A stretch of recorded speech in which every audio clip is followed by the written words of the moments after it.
허무한 시절 지날 때 깊은 한숨 내쉴 때 그런 풍경 보시니 간식하는 분 있네. 고와 같은 일을 버려두지 않으리. 내가 너희와 영원히 함께하리라. 성령이 오셨네. 성령이 오셨네.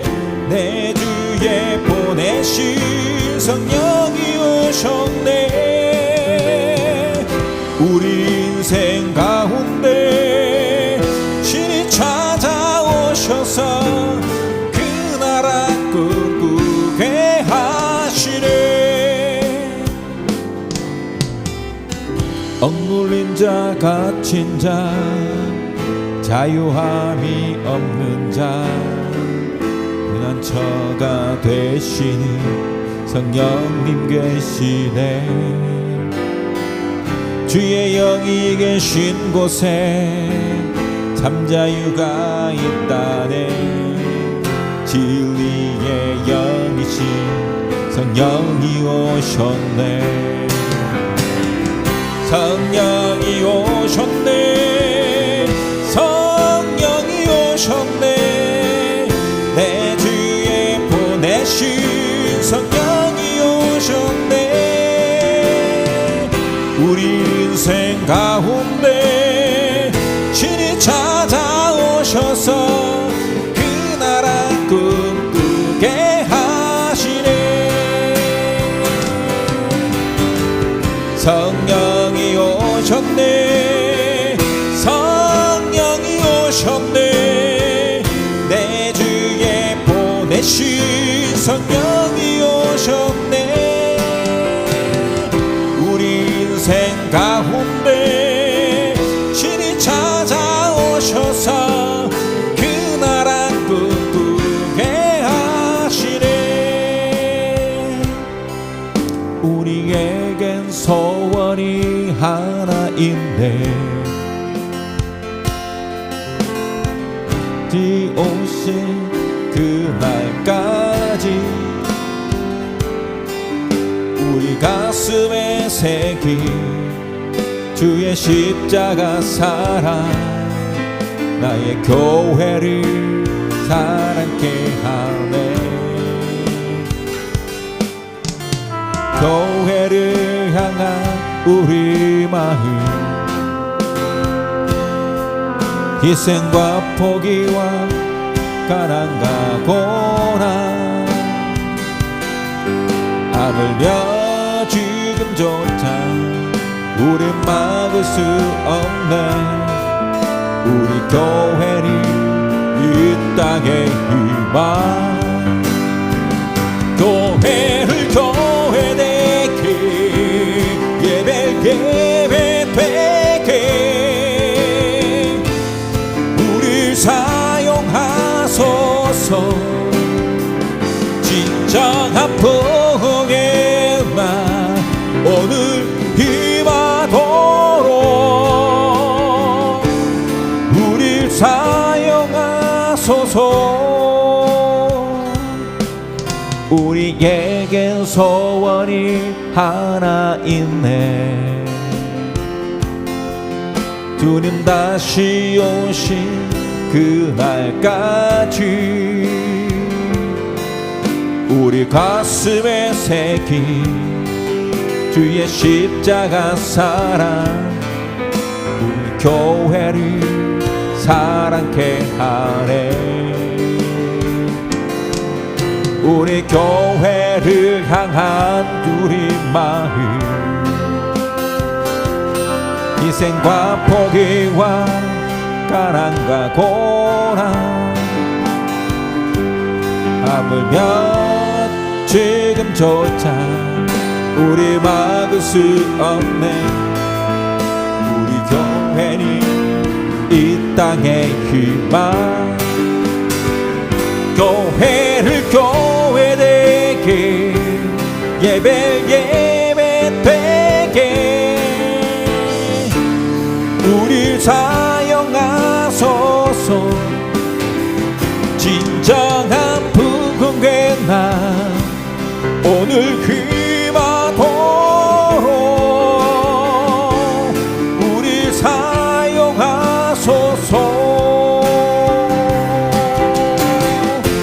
성령 아래 예배하리라. 자유의 마음으로 사랑으로 사역하리라. 교회는 생명이니 교회를 교회되게 예배 되게 우리 사용하소서. 진정한 부흥의 날 오늘 귀마도록 우리 사용하소서.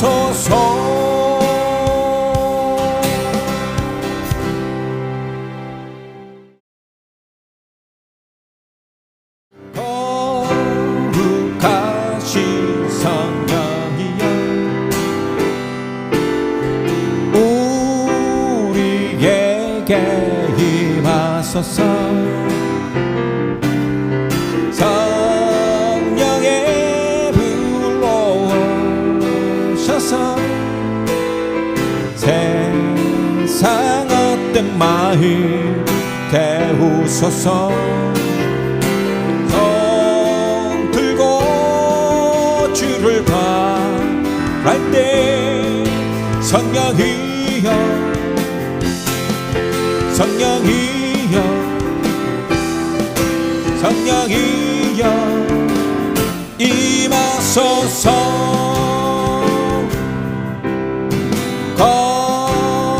거룩하신 성령이여 우리에게 임하소서. 성령의 불로 오셔서 세상 어떤 마음 태우소서. 손 들고 주를 바랄 때 성령이여 성령이여 성령이여 임하소서.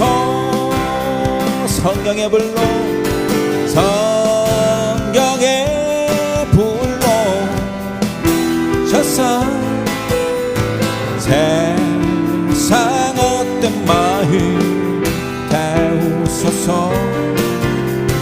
손 들고 주를 바랄 때 성령이여 성령이여 성령이여 임하소서.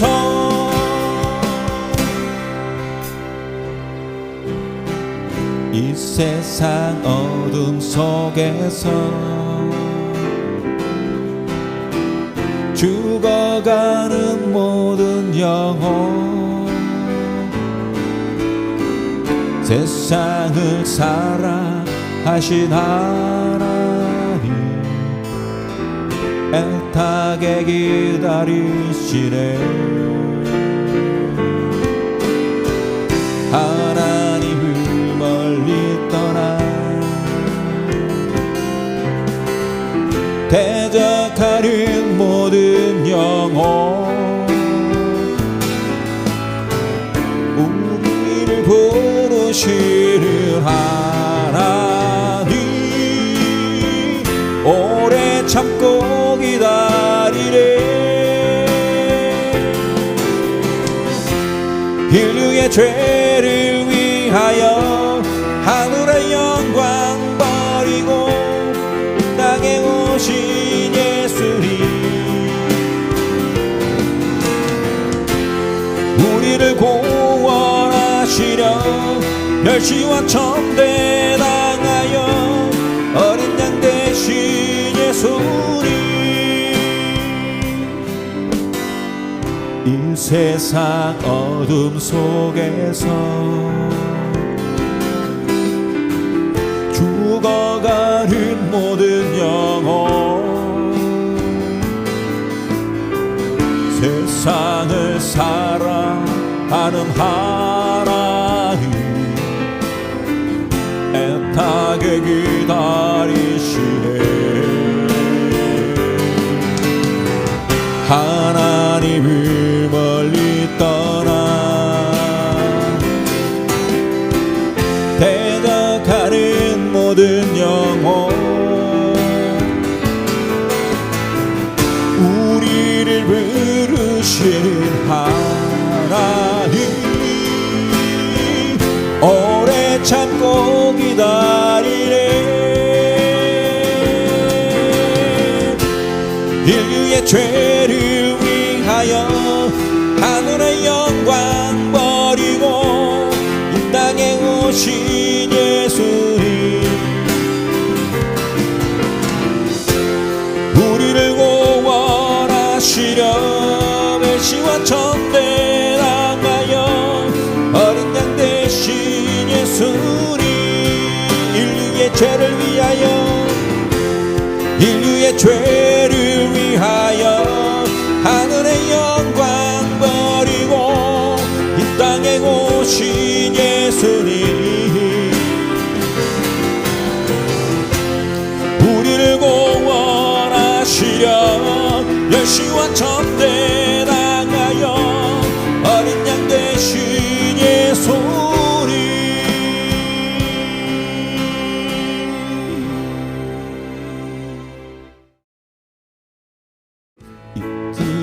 너의 맘속에 하나님 사랑이 가득하기를 진심으로 기도해 간절히 소망해 하나님 사랑 가득하길 그 하나님은 너를 사랑해 얼마나 너를 사랑하시는지 너를 위해 저 별을 만들고 세상을 만들고 아들을 보냈네. 오래전부터 널 위해 준비된 하나님의 크신 사랑 너의 가는 길 주의 사랑 가득하기를 축복해. 이 시간 너의 맘속에 하나님 사랑이 가득하기를 진심으로 기도해 간절히 소망해 하나님 사랑 가득하길 그 하나님은 너를 사랑해 얼마나 너를 사랑하시는지 너를 위해 저 별을 만들고 세상을 만들고 아들을 보냈네. 오래전부터 널 위해 준비된 하나님의 크신 사랑, 너의 가는 길 주의 사랑 가득하기를 축복해. 오래전부터 널 위해 준비된 하나님의 크신 사랑, 너의 가는 길 주의 사랑 가득하기를 축복해. 오래전부터 널 위해 준비된 하나님의 크신 사랑, 너의 가는 길 주의 사랑 가득하기를 축복해.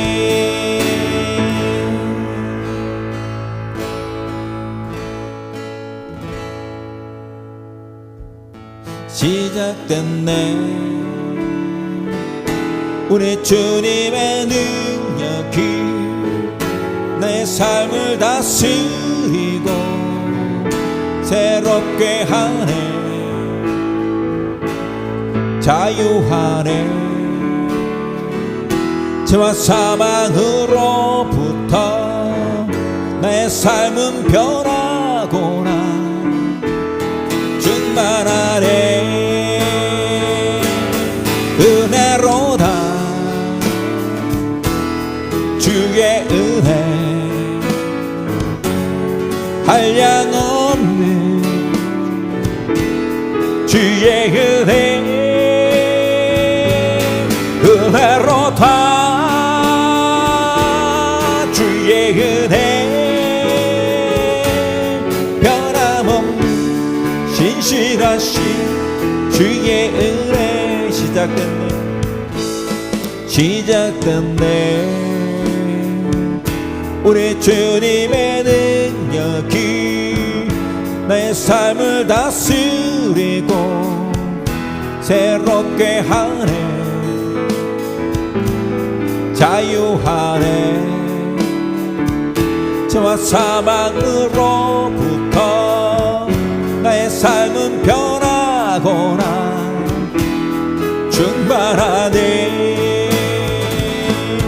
은혜로다 주의 은혜 한량 없는 주의 은혜. 은혜로다 주의 은혜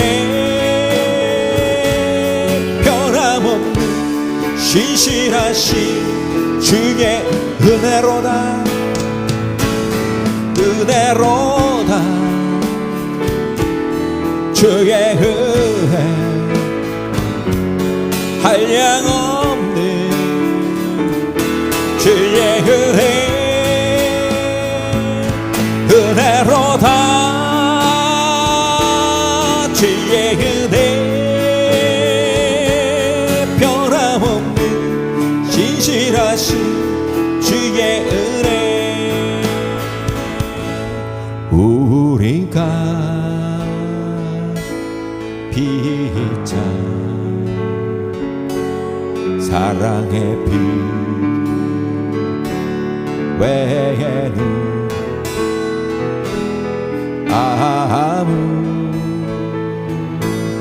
아무에게든지 아무런 빚도 지지 말자. 우리 몸을 불사르게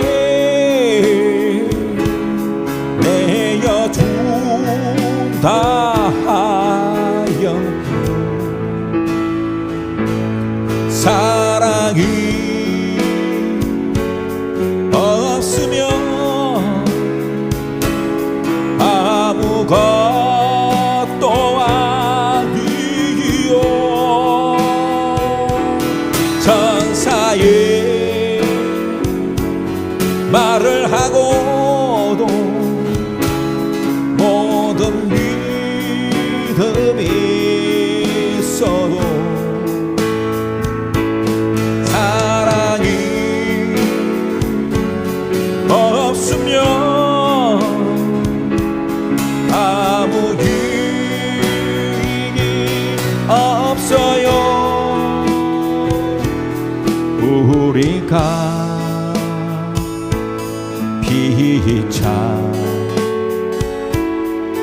사랑의 피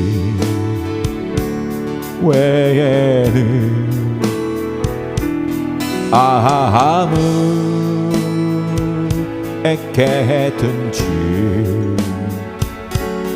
아무런 비도 지지 말자. 사랑은 하나님의 것, 사랑은 하나님의 것, 사랑은 하나님의 것.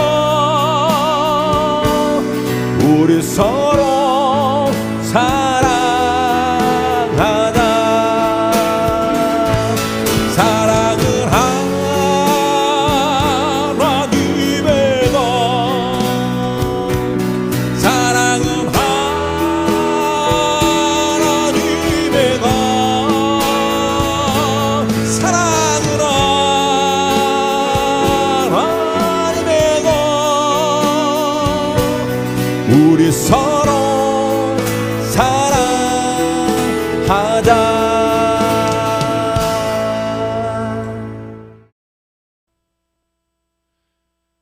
함께 나눌 하늘 말씀은 마가복음 3장 1절로 6절까지 말씀입니다.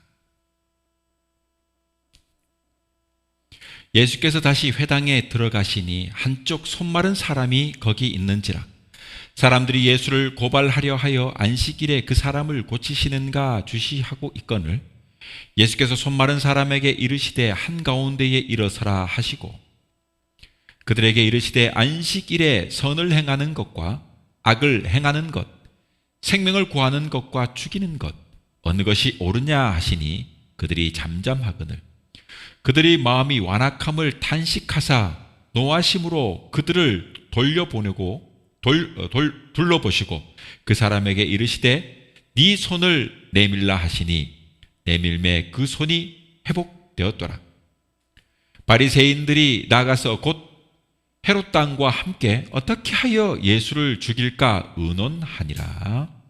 아멘.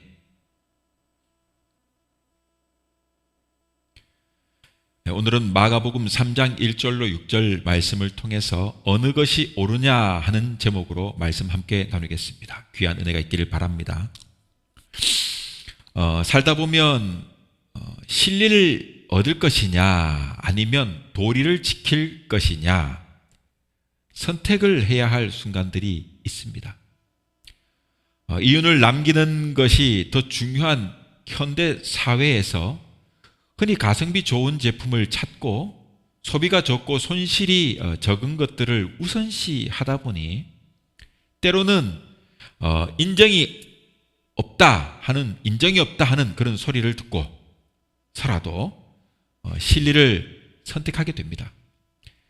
그러나 유교 사회의 풍습이 여전히 남아있는 우리 한국 사회에서는 진리보다는 도리를 중시하는 그런 풍습도 여전히 남아있습니다.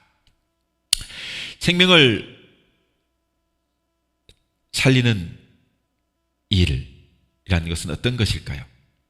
과거 구한말에만 해도 호랑이가 북악산을 타고 경복궁까지 곧잘 침범할 만큼 우리나라에도 호랑이가 참 많았었습니다. 조선 태종 때의 일입니다. 김덕생이라고 하는 공신이면서 명사수가 있었는데 그가 임금의 경호를 맡고 있었습니다.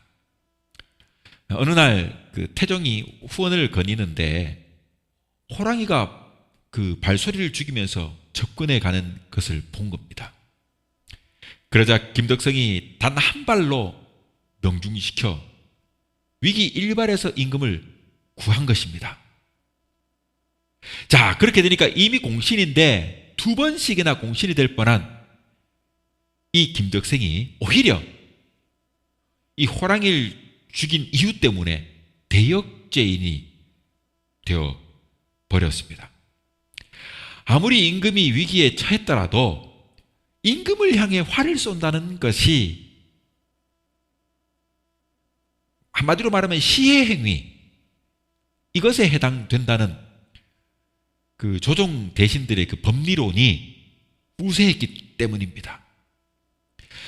그는 호랑이 그림을 도처에 그린 것을 놓게 한 후에 백발백중으로 명중하는, 그래서 자신의 실력이 이만큼 된다 하는 것을 입증하기에 이릅니다. 그러나 그는 끝내 사형을 당하고 말았습니다. 이것이 실리보다는 도리에 비중을 두었던 그 당시 과거의 그 조선시대의 호랑이 사살 사건입니다.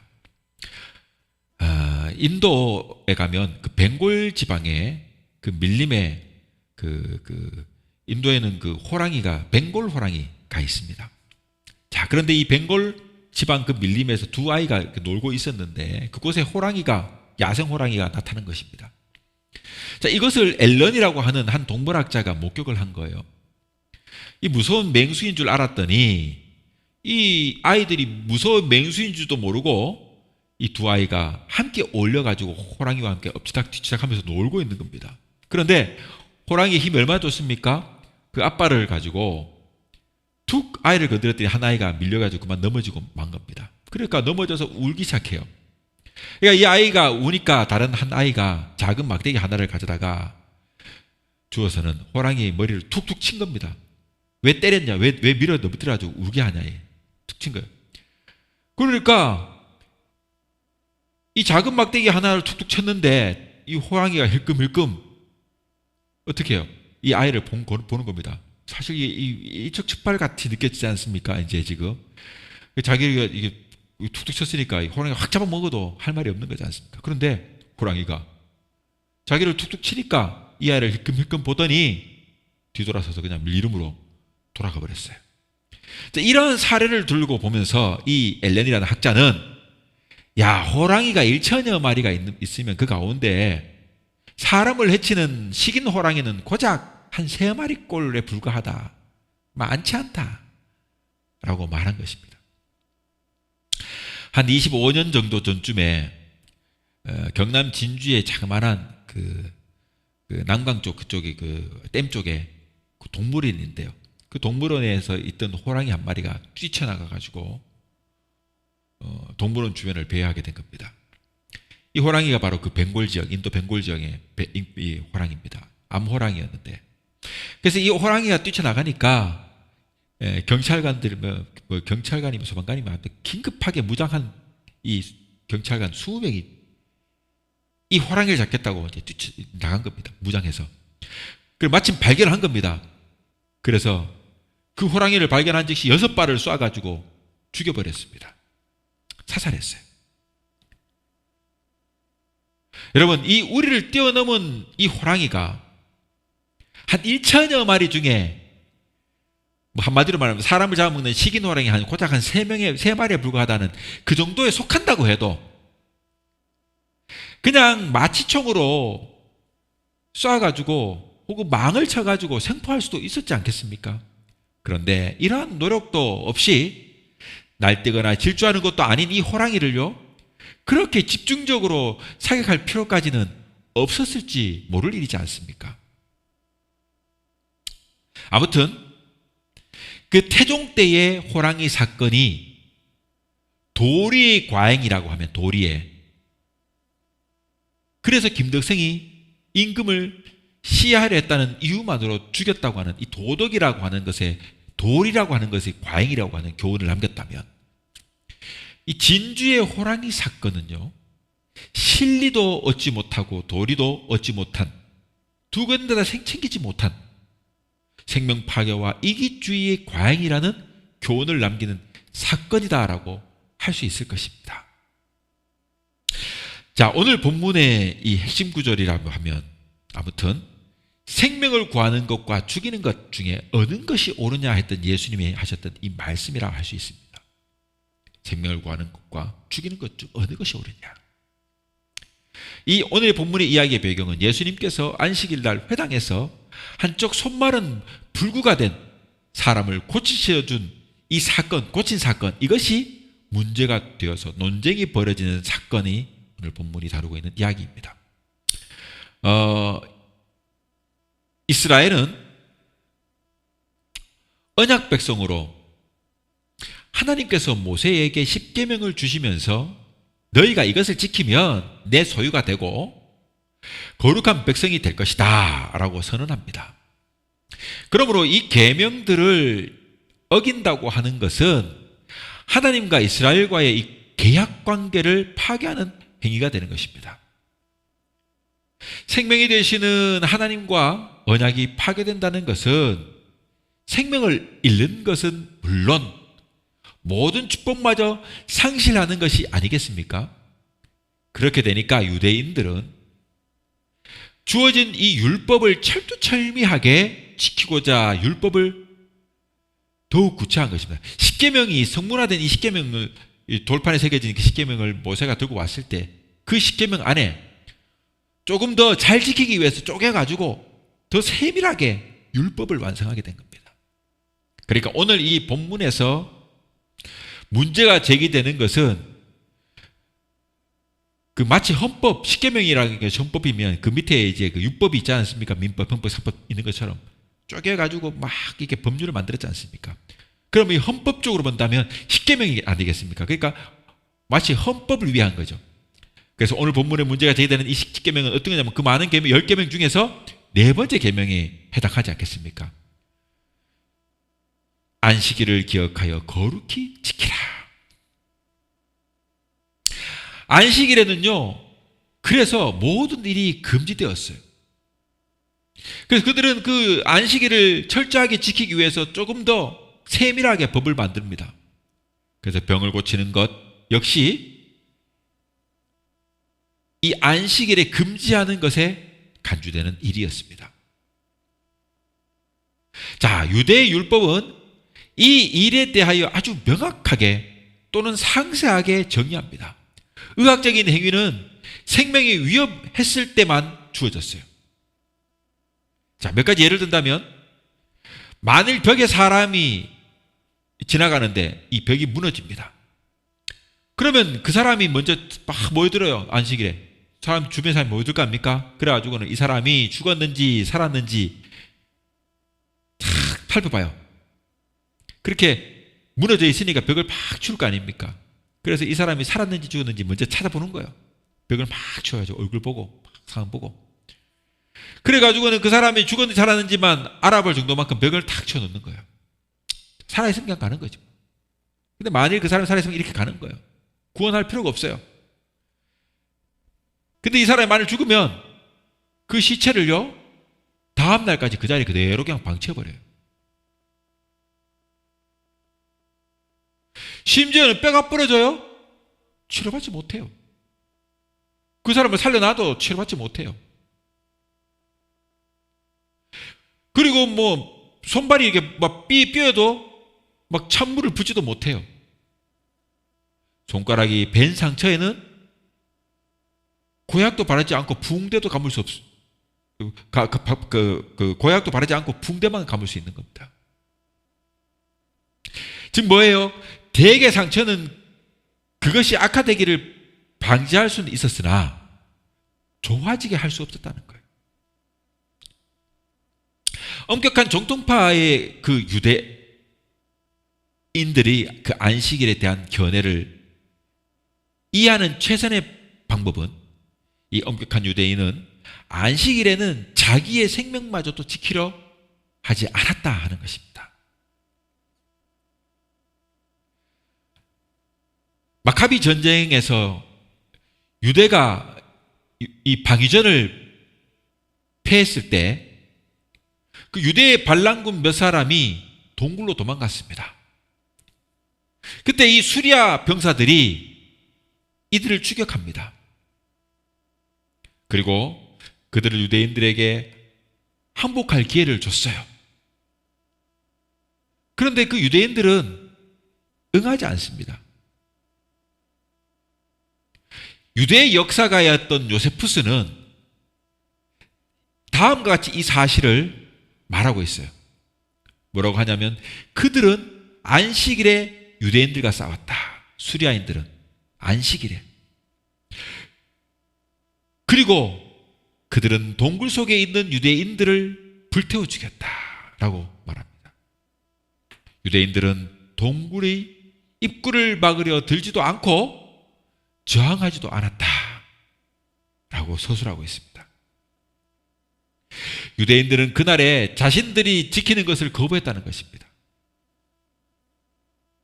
그리고 계속해서 말합니다. 그들은 그러한 위기에 처해 있어도 안식일이 지니고 있는 그 명예를 깨뜨리는 것을 마음에 두지 않았다. 우리의 율법은 우리에게 그날에 쉬어라라고 요구하고 있다 라고 요세푸스는 전하고 있습니다. 즉 수리아인들이 동굴에 쫓겨나 도망가 있는 그들을 항복을 권했지만 그들은 아무것도 하지 않았어요. 저항도 하지 않았어요. 왜냐하면 그날이 안식일이었기 때문에.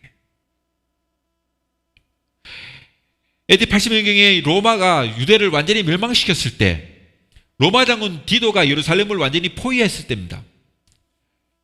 유대를 지키던 이 유대인들, 방어자들은요, 성전의 경내에 피난했습니다.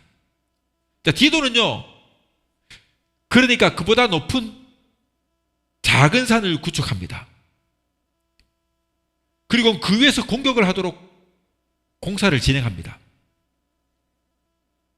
왜냐하면 그들은 이 유대인의 신앙을 잘 알고 있었기 때문에 로마인들은 그들이 쉬는 안식일 날 그 언덕산을 만들게 된 겁니다.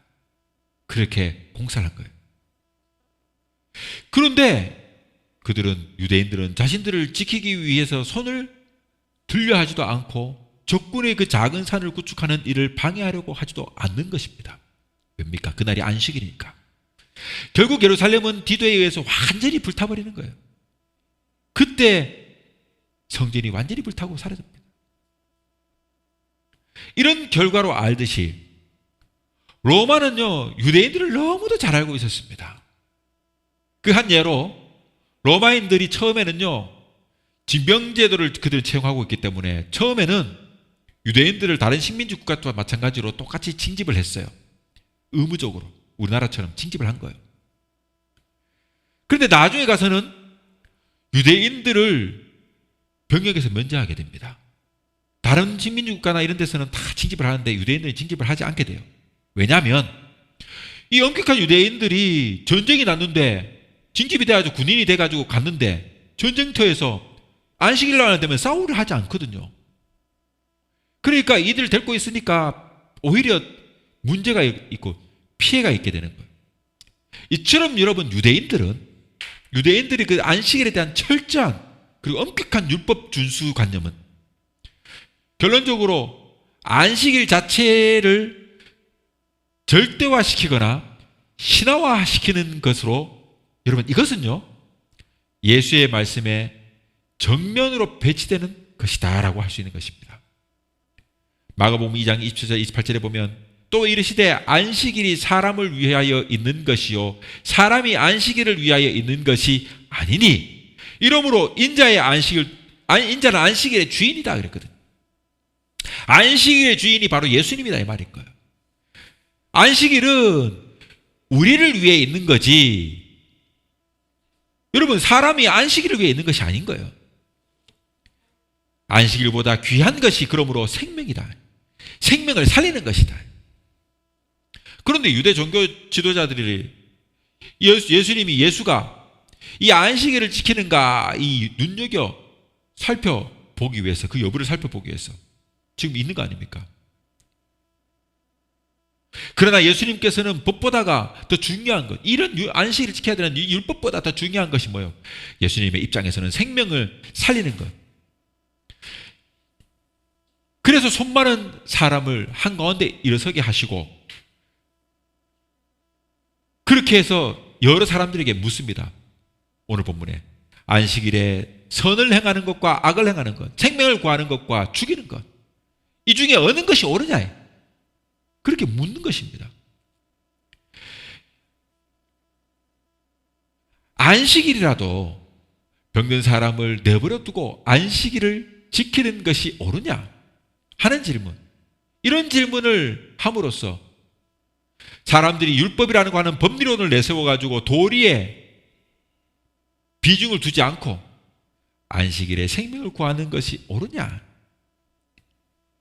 이런 질문으로 법리보다는, 율법보다는 신리에 더 무게를 두신 것입니다. 예수님의 이 반문은 굳이 안식일에만 해당되는 것이 아닙니다. 인간의 삶 전반에 작용되는 물음입니다. 정통적인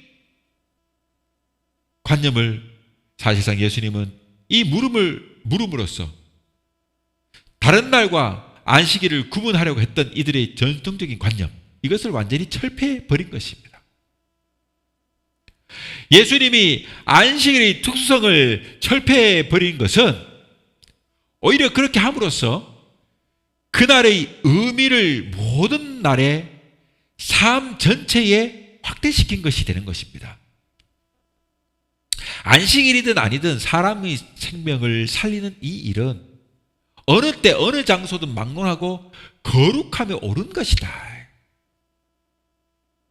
그러므로 여러분, 우리가 축도하기 위해서 올리는 그 목사의 그 손이 거룩하다고 한다면, 먹고 살기 위해서 일하는 노동자의 손이나 연필을 쥔 학생의 손이나 걸레질을 하는 주부의 손이라도 생명 대신 예수님과 복음을 위한 것이라면 마찬가지로 그렇게 삶을 산다면 똑같이 거룩한 삶이 되는 것이고 거룩한 손이 되는 것입니다.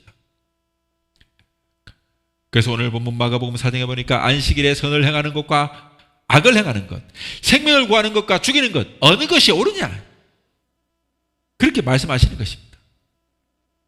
예수님께서는 법 이전의 차원에서 그들에게 질문하는 것입니다. 법보다 중요한 것이 뭐냐? 율법보다 중요한 것이 뭐냐? 그것은 바로 생명을 살리는 것이야. 생명을 구하는 것이다. 여러분, 주일 성수한다고 주일 성수해야만 구원을 받는다고 성경은 말하고 있지 않아요. 교회당 건물을 특별히 여러분 성전이라고 부른다고 해가지고 다른 교회당과 구분한다고 해가지고 그곳에만 하나님이 계시는 것과 또 결코 아니에요. 예수님이 함께 하시는 것은 안식일이나 성전이 아니라 우리 믿는 믿음의 사람들과 함께 하시는 것입니다. 두 번째, 여러분, 사랑에는요 희생이 따르는 것입니다. 자, 아무튼 이 안식일에 대한 그런 물음과 또한 이런 장애를 가진 이런 불구자를 고치는 행위, 이런 행위는요 결코 유대 종교자들의 분노를 사는데 충분합니다. 자, 그래서 본문 6절을 보면 이로써 유대인들이 헤롯 왕과 더불어 예수를 처치하기 위한 음모를 꾸미기 시작했다라고 기록하고 있어요. 예수님의 행위가 분명 사람을 살리는 그런 사랑의 행위였던 것은 사실이지만 그 이러한 행위 때문에 기존의 질서가 유린당했던 것입니다. 그 사회는 마치 조선시대 유교 사회였던 것처럼 그 사회는요 유대교가 지배하는 그런 사회 아닙니까? 그런 문화가 있는 사회예요. 그렇다면 이런 범법은 사랑의 행위라는 것으로서 정당화할 수 있는가 하는 것이죠. 비록 현행법이 잘못된 면이 있다고 해도 만약 그것을 파괴해버리면 그 질서에 의존하여 세워졌던 다른 여러 가지들이 있지 않습니까? 꼭 악한 것만 있는 것이 아니에요. 선한 것들도 본의 있게 되는데 이것이 본의 아니게 희생되는 것 아니겠습니까? 그렇다면 과연 그것의 희생과 책임은 누가 질 것이냐 하는 것이죠.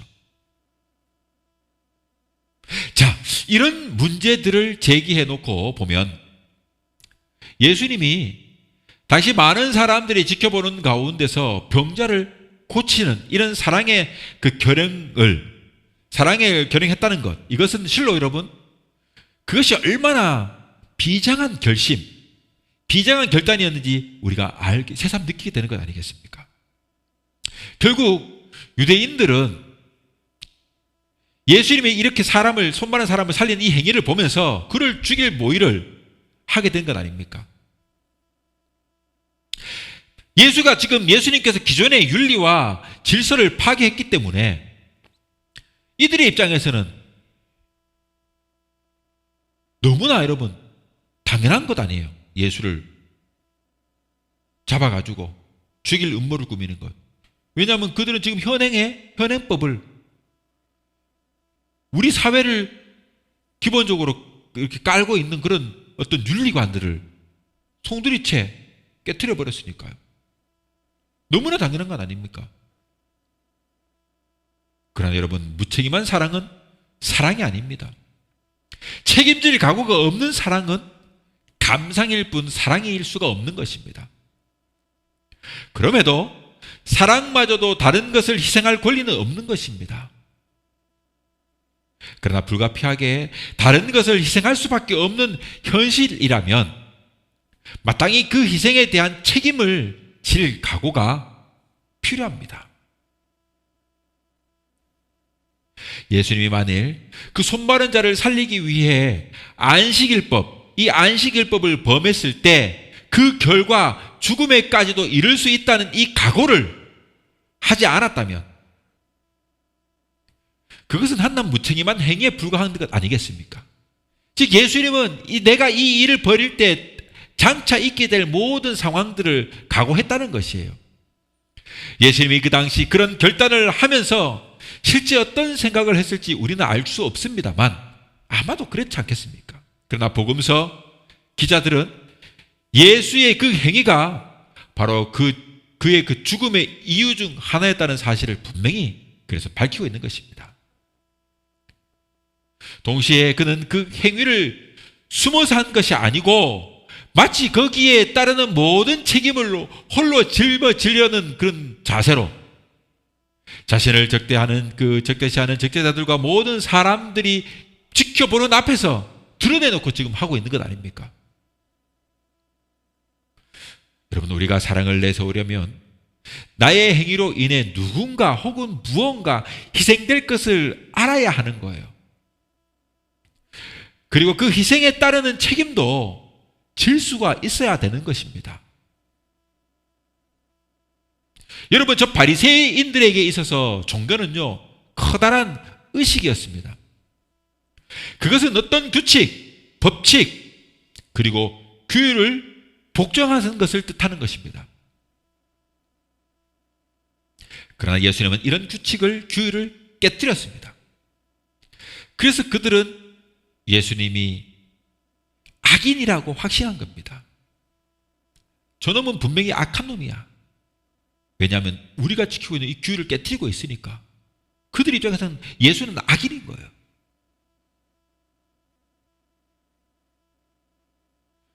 그들은 여러분, 종교란 교회에 출석하는 것, 성경을 읽는 것, 식사 때 감사하는 것, 가정 예배를 드리는 것, 그리고 종교적이라고 생각되는 그 모든 외면적인 행위를 실행하는 것만으로 알았을 뿐입니다.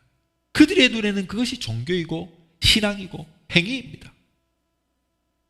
그들의 생활 속에서 다른 사람을 위하여 자신이 하는 일은 아무것도 없고 동정도 희생할 의사도 없고 엄정한 정통주의에 빠져 그렇게 사는 사람들. 사랑이 어디 있습니까? 율법을 지키는 것, 그것이 더 중요한 것인데 사람의 생명을 살리는 것이 어디 있습니까? 그 시간 안식일을 지키는 것이 그들에게는 목숨과도 같은 것인데요. 그런 사람들이, 그들이 정통주의에 빠져있는 사는 사람, 그들이 바리새인들입니다. 예수님께서는 율법을 파기하려 세상에 오신 것이 아니라 오히려 그 율법을 사랑으로 완성시키기 위하여 오셨습니다. 그리고 그 사랑에 대한 책임을 분명히 지시고 예수님은 십자가를 지신 것입니다. 우리 역시 예수님을 닮아 고통당하는 이웃에 대한 무책임한 율법주의자가 아니라 그 고통과 아픔을 함께 나누며 책임질 줄 아는 사랑의 봉사자가 되어야 합니다. 생명을 구하는 것과 죽이는 것, 어느 것이 옳습니까? 생명을 구하는 하나님의 사랑이 옳은 것 아니겠습니까? 소자 하나라도 없인 여기거나 소홀히 하지 않고 귀하게 여겨 그 생명을 살리는 것, 여러분, 이것이 옳은 것입니다. 이제 말씀을 맺겠습니다. 이제 우리는 예수님의 삶을 본받아 생명을 살리는, 그리고 사랑에 따르는 그 희생을 감수할 줄 아는 그런 복된 그리스도인이 되어야겠습니다. 율법주의에 빠져 신앙을 잃어버린 불행한 바리새인이나 종교 지도자가 아니라 신앙의 진리를 추구하며 생명을 살리는 복된 삶을 살아 하나님께 영광 돌리시는 그런 모든 믿음의 사람들이 될 수 있기를 주님의 이름으로 부탁드립니다.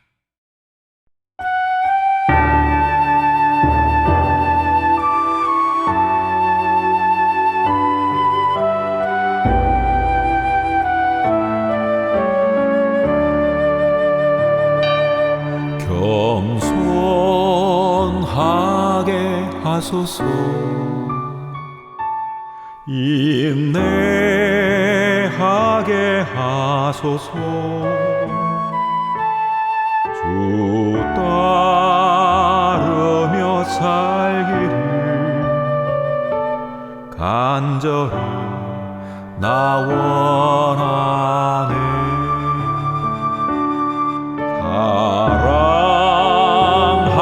사랑하게 하소서. 주께서는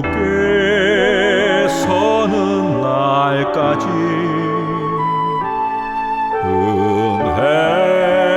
은혜로만 살기를 간절히 나 원하네. 오직 믿음에 굳게 서서 선한 싸움 싸우고 주 발자취 따라서 믿음의 경주를 하네.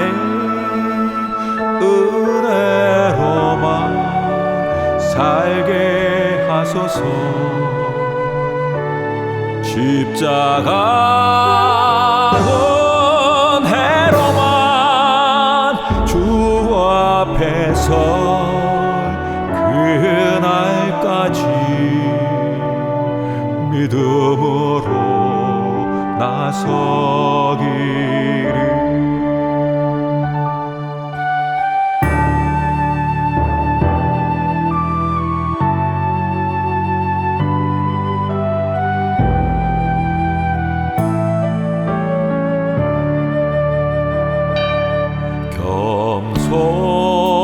겸손하게 하소서.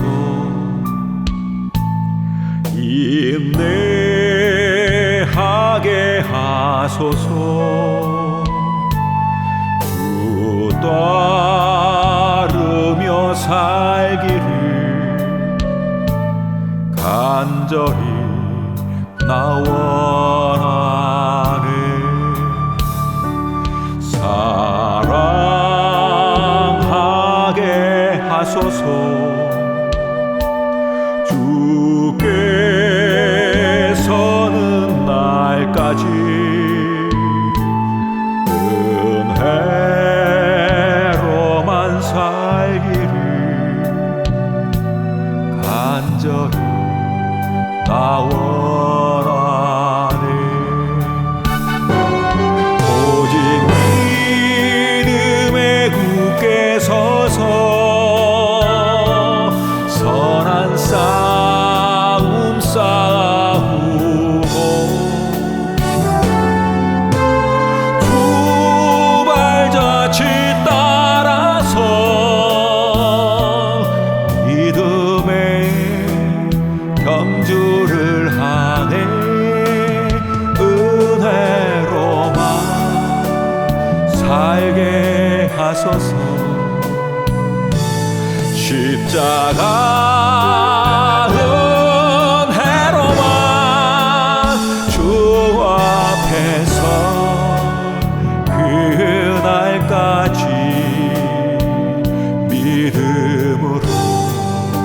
나서기를 오직 믿음에 굳게 서서 선한 싸움 싸우고 두 발자취 따라서 믿음의 경주를 하네 은혜로만 살게 하소서 십자가